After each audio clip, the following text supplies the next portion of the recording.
मैं वालिदैन से बात कर रहा हूँ। आज आपकी बेटी आपके घर में, इसकी उम्र होगी, हो सकता है 13, 14, 15 साल की, हो सकता है आपकी बेटी की उम्र हो, या अगर इससे छोटी है तो उसकी तरबियत आपने कैसे करनी है। उसको अपने साथ नमाजें पढ़ानी है, उसको अपने साथ इबादत करानी है, उसको अपने साथ कुरान पढ़ाना है, उसको पर्दा, हया की चादर, गैर मर्दों से बचने का जहन ये कौन देगा? सबसे पहले तो माँ देगी। माँ प्रूफ करेगी कि बेटी देखो, मैं अजनबी मर्दों से बात नहीं करती, मैं अजनबी मर्दों से दूर रहती हूँ, मैं अजनबी मर्दों से किस तरह पर्दा करती हूँ। माँ अपना प्रैक्टिकल बताएगी। फिर जैसे जैसे इसकी उम्र बड़ी होती रहेगी, इसको नमाज, वजू, तहारत के मसाइल माँ सिखाएगी। सबसे बेस्ट और सबसे फर्स्ट टीचर है माँ, वो बताएगी। फिर जैसे जैसे इसकी उम्र बड़ी होती रहेगी, इसको नमाज, वजू, तहारत के मसाइल माँ सिखाएगी। माँ सीख ले, आपकी बच्चियों को कौन सिखाएगा? आप सीखें। ये इल्मे दीन है, जिसमें कई इल्मे दीन फर्ज हैं।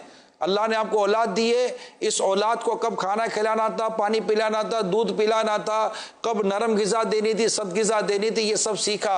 मगर इसे किस किस उम्र में दीन की कौन कौन सी बात देनी है, क्या अम्मी ने ये सीखा? फिर आहिस्ता आहिस्ता ये बेटी को फेमिलियर करें, इसको मुतारिफ करें किचन से, इसको करके काम काज कराएं। जो बेटियां सुन रही हैं ये भी मेरी बात को सुने, समझें। आपकी कल शादी हो जाएगी, शादी होकर जब आप ससुराल में जाएंगी तो वहां पर हाथ धरे नहीं बैठना जाएगा। जिन बच्चियों को शादी के बाद ना खाना पकाने आता है, ना रोटी पकाने आती है, ना घर के कामकाज आते हैं, मैं आपको बताऊं, उम्मूमन वो बेटियां शर्मिंदा होती हैं ससुराल में जाकर। दुनिया भर में एक नेचर है, कल्चर है कि औरत किचन से फेमिलियर होती है। इवन कि अगर आप नहीं पकाती, अगर कोई घर के कामकाज वाली भी होती है तो वो भी औरत ही होती है जो घर के कामकाज करके किचन को संभाली हुई होती है। अब वालिद की कहीं जिम्मेदारी शुरू होती है। जब इतनी बड़ी जाती है तो उससे कुछ इस तरह के काम ले वालिद, और फिर उसको आदाब सिखाए कि पानी कैसे देना है, दस्तरखान कैसे लगाना है। इनमें बर्दाश्त की कुव्वत पैदा करें, इनमें हिम्मत पैदा करें, इनमें इबादत की सलाहियत पैदा करें, इबादत की तरफ लाएं